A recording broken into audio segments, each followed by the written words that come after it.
नमस्कार प्रिय दर्शक बंधुरा रितास किचेने अनेक अनेक स्वागत जानिए आजकेर रेसिपि शुरू करছি। प्रथमे आमी आपनादेरके अनुरोध जानाচ্ছি भिडियोटा शुरू थेके शेष अब्दि देखार जन्य। आमी कड़ाई बसिए नुन दिए जलटा गरम करे निये फुलकपिगुलो दिए दिচ্ছি, भालोभाबे भापिए नामिয়ে नेब। एबार उपकरणगुलो देखिए निচ্ছি।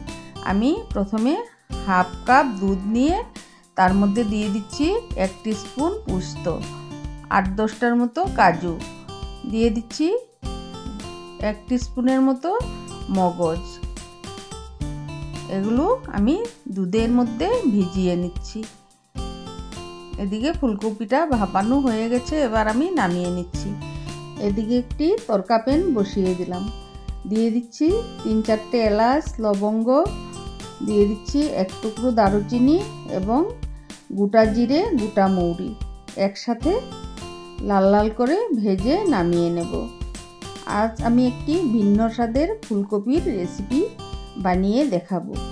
बंधुरा रेसिपिटी यदि भालो लेगे थाके अवश्यई लाइक कमेंट एवं सबस्क्राइब करे आमार पाशे थाकार अनुरोध जानालाम। देखतेई पाच्छेन भाजा हये गेছে, एबार आमी ठांडा होते दिएछि। एदिके कड़ाई बसिए 2 टीस्पुनेर मतो सादा तेल दिए একটু গরম করে নিচ্ছি। দিয়ে দিচ্ছি আগের থেকে ভাপিয়ে রাখা ফুলকপিগুলো। এবার নুন হলুদ ছাড়াই একটু লাল লাল করে ভেজে নেব। ভাজা হয়ে গেছে, আমি একদম লাল করে ভাজলাম না, হালকা করে ভেজেই নামিয়ে নিচ্ছি। এবার কড়াইতে আবারও 2 টেবিল স্পুন তেল দিয়ে ফোড়ন দিচ্ছি গোটা শুকনো লঙ্কা, গোটা গোলমরিচ এবং গোটা এলাচ থেতো করে।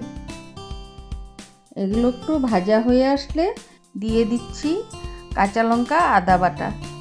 এবার 2-3 মিনিট কষিয়ে নিচ্ছি। দেখতেই পাচ্ছ মশলা থেকে তেল ছেড়ে আসছে। এবার আমি আগের থেকে বেটে রাখা কাজু মগজ পোস্ত একসাথে দিয়ে দিলাম। এবার ভালোভাবে নেড়েচেড়ে কষিয়ে নেব প্রায় 3 থেকে 4 মিনিটের মতো। কষিয়ে নেবার পর দিয়ে দিচ্ছি ধনে গুঁড়ো, শুকনো লঙ্কার গুঁড়ো এবং কালারের জন্য দিচ্ছি সামান্য একটু কাশ্মীরি লঙ্কার গুঁড়ো। এবার ভালোভাবে নেড়েচেড়ে কষিয়ে নেব সব মশলা একসাথে।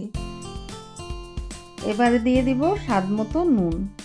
নুন দিয়ে একটু নেড়েচেড়ে দিয়ে দিচ্ছি মটরশুঁটিগুলো। এবারে দিয়ে দিচ্ছি আগের থেকে ভেজে রাখা ফুলকপি। এবার ভালোভাবে নেড়েচেড়ে মশলার সাথে মিশিয়ে নিচ্ছি।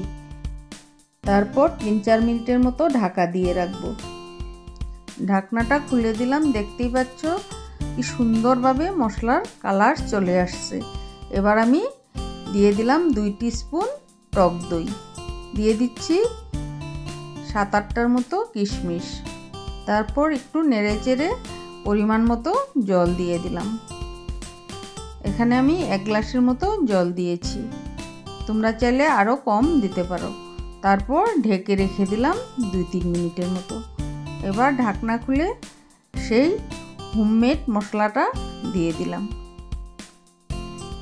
দেখতেই পাচ্ছ কি দারুণ কালার চলে এসছে। এভাবে তোমরাও বাড়িতে একবার বানিয়ে খেয়ে দেখো। এবার গরম গরম সার্ভ করে নিলাম আজকের রেসিপি। ধন্যবাদ।